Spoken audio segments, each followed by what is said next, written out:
নোয়াখালীর এক প্রবাসীর স্ত্রীর ঝুলন্ত লাশ উদ্ধার করা হয়েছে। তিনি স্বামীকে ভিডিও কলে রেখে আত্মহত্যা করেছেন বলে প্রাথমিকভাবে ধারণা করছে পুলিশ।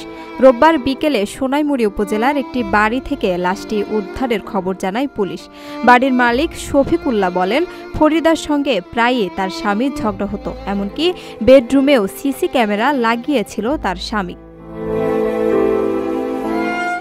নিহত ৩১ বছর বয়সী ফরিদা ইয়াসমিন সোনাইমুড়ি উপজেলার ভানুয়াই গ্রামে যুক্তরাষ্ট্র প্রবাসী নূর নবীর স্ত্রী। তার লাশ উদ্ধার করে ময়না তদন্তের জন্য নোয়াখালী জেনারেল হাসপাতালের মর্গে পাঠিয়েছে পুলিশ। ফরিদার ভাই মাসুদ বলেন, বোনকে তার স্বামী নজরবন্দি করে রেখেছিল, কারো সঙ্গে কথা বলতে বা যোগাযোগ রাখতে দিত না। যোগাযোগ করলে মিথ্যা অপবাদ দিত। স্বামীর চাপে সে আত্মহত্যা করতে বাধ্য হয়েছে।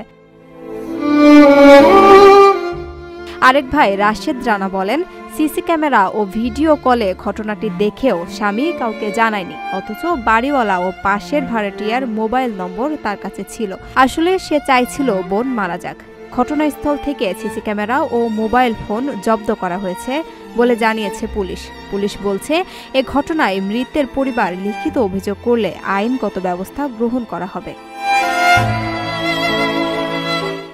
আপনার স্বপ্নগুলো আকাশ ছুবে প্রবাসীর হেলিকপ্টারের মাধ্যমে। বিয়ে, জন্মদিন অথবা যে কোনো বিশেষ প্রয়োজনে হেলিকপ্টার ভাড়া করতে যোগাযোগ করুন স্ক্রিনে দেয়া নাম্বারে। প্রবাসীর হেলিকপ্টার, নিরাপদ ও সাশ্রয়ী বাহনের বিশ্বস্ত নাম।